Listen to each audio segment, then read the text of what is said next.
കോതമംഗലത്ത് കാട്ടുപന്നി ആക്രമണം. കീരമ്പാറ ഗ്രാമപഞ്ചായത്ത് സ്വദേശി അഖിൽ രാജപ്പനാണ് ആക്രമണത്തിന് ഇരയായത്. ചികിത്സയിൽ കഴിയുന്ന അഖിലിന്റെ ആശുപത്രി ചെലവുകൾക്കും മറ്റും അടിയന്തര നടപടി വനം വകുപ്പ് സ്വീകരിക്കണമെന്ന് കോതമംഗലം MLA ആന്റണി ജോൺ. കീരമ്പാറ ഗ്രാമപഞ്ചായത്ത് പുന്നേക്കാട് സ്വദേശി അഖിൽ രാജപ്പനാണ് കഴിഞ്ഞ ദിവസം കാട്ടുപന്നി ആക്രമണത്തിന് ഇരയായത്. വലത് കൈക്ക് രണ്ടൊടിവ് കൂടാതെ മറ്റ് ഗുരുതര പരിക്കുകളുമായി ആശുപത്രിയിൽ പ്രവേശിപ്പിച്ച അഖിലിന്റെ ആശുപത്രി ചെലവ് കൈമാറാനും മറ്റ് അടിയന്തര നടപടികൾ സ്വീകരിക്കാനും CPIM കീരമ്പാറ ലോക്കൽ കമ്മിറ്റിയും കോതമംഗലം MLA ആന്റണി ജോണും ചേർന്ന് വനം വകുപ്പിനോട് ആവശ്യപ്പെട്ടു.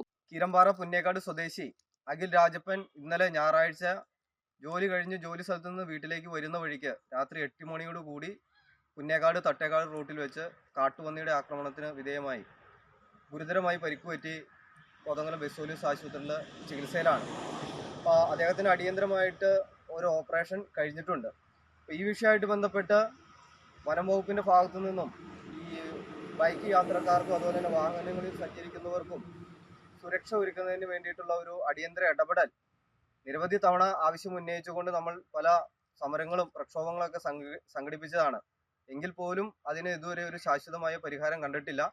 അതിന് അടിയന്തരമായിട്ട് ഒരു പരിഹാരം കാണണമെന്നാണ് അഭ്യർത്ഥിക്കാനുള്ളത്. News bureau, Kothamangalam. പെരുമ്പാവൂർ കൂട്ടുമഠം ശ്രീ ബാലസുബ്രഹ്മണ്യ സ്വാമി ക്ഷേത്രത്തിലെയും പെരക്കാട് മഹാദേവ ക്ഷേത്രത്തിലെയും തിരുവാതിര തൈപ്പൂയ മഹോത്സവം 2025 ഫെബ്രുവരി 4 മുതൽ 11 വരെ ആഘോഷിക്കുന്നു. വർഷത്തിൽ ഒരിക്കൽ മാത്രം നടക്കുന്ന ഭസ്മാഭിഷേകവും മറ്റ് വഴിപാടുകളും ഭക്തർക്ക് മുൻകൂട്ടി ബുക്ക് ചെയ്യാവുന്നതാണ്.